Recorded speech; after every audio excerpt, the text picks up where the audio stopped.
Hello everyone, this is Dr. Christians. You join me out in front of Riepma Cottage here on 15th Street, about 15th and Columbia. This is a cottage built in 1948, and we're gonna go check out the inside and see what's actually going on. I think we're gonna start around back. There's not an accessible basement, but we can get down there and we'll see what's happening down in the basement of Riepma. All right, follow along. Okay, here's the dark, scary basement of Riepma Cottage.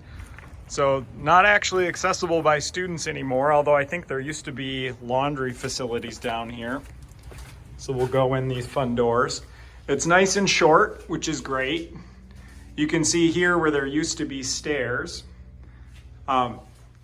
Somebody packed, a little bit of insulation up there, but if we look, basically none of the first floor has any insulation on it. When we look up here around the exterior of the house, this is called the rim joist. It's hard to see because it's a little bit dark, but if you can see where I'm touching, this wood here, there's nothing between this and the outside. So it's just this piece of wood and then the exterior of the house behind it. That's a big source of heat loss.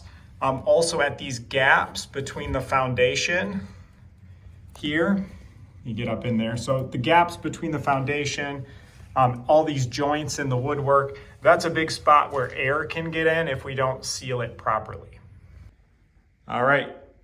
Okay, so here in the basement of Riepma, this is the furnace. You can see all the ductwork going up and out to the first floor and second floor. So you can see everything up there. We have some nice glass block windows, which keeps things fairly insulated. You can see there's been some work done on the foundation just to keep everything nice and stable. There's some more fun ductwork over here, a few lights, but nobody's really allowed to go down here. Not a whole lot to see in the basement of Riepma. Although, right, it's nice to see, again, we have no insulation anywhere here on the floor joists. So that's gonna be definitely a source of loss where, it's gonna be nice and chilly down here. And when you're trying to keep the first floor warm, it might be a little difficult here at Riepma Cottage. All right, you can see I have to duck here in the basement, but we're gonna be heading back out of the basement out into the fresh air. All right. Okay. So one of the things to take note of here on the outside, we're gonna be mostly focused in this project on the heating aspects of the home, but you can see this home here does have AC. So anything that we do to help save on heating costs, we're also gonna be saving on air conditioning costs, which is gonna be great. Okay, here we are at the front door. Follow me in to Riepma Cottage. Okay, so not actually a whole lot we can see, a nice Hope College cottage. We can look a little bit at the windows here if you want. These are actually relatively nice windows.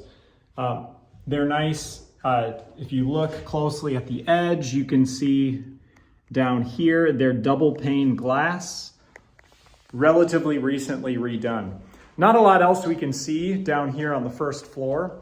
Obviously nice walls, and there's back in here a kitchen, but not a lot we can see from an energy standpoint. So we're gonna head upstairs and take a look in the attic.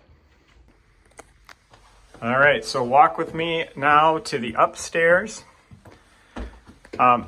We see some nice bedrooms. We're actually gonna take a walk through this bedroom, and we find this nice fun door. Over here, we actually have some extra insulation here on the glass. And when we open it up, it's a little bit dark back here, but we can see we're actually looking now and standing above the kitchen. So you can see I'm here. This is some nice blown cellulose insulation. It's about, 3 to maybe 6 inches. I would suggest it's about 6 inches deep. We'll have to come back and measure it to see the exact R value, maybe around R19. We have on these inside walls some nice insulation, but this doesn't actually give us very much information about what's above the rest of the house. So that part of the attic is actually really hard to get at right now. We can see up in this peak here, everything is closed off, and there's not actually any access from the rest of the bedrooms into the attic. So we'll have to wait and do a little bit deeper dive to be able to actually see what's up there. Okay, so you join me back outside Riepma. So there's a little tour of the fun places of the inside of here at Riepma Cottage. Not everything that we would want to see. So we can see windows, we can see a little bit in the attic, obviously the basement. We can't see what's happening inside these wall cavities. And we couldn't actually see what's happening upstairs above a lot of the house in the attic. So some of these places, right, this is just the reality of kind of a quick walkthrough. We can't see all of the places that are really key to the energy performance of a home like Riepma. But Riepma Cottage, 1948, definitely some work to do and some analysis to see where exactly of these spaces, what's costing us our energy performance. So that's going to be your work here this semester, is to look closely at Riepma and other places like this to see what's actually happening with the energy performance of this cottage. All right, so that's all for this cottage. Check back in with some more videos of the other places that we're going to be taking a look at this semester.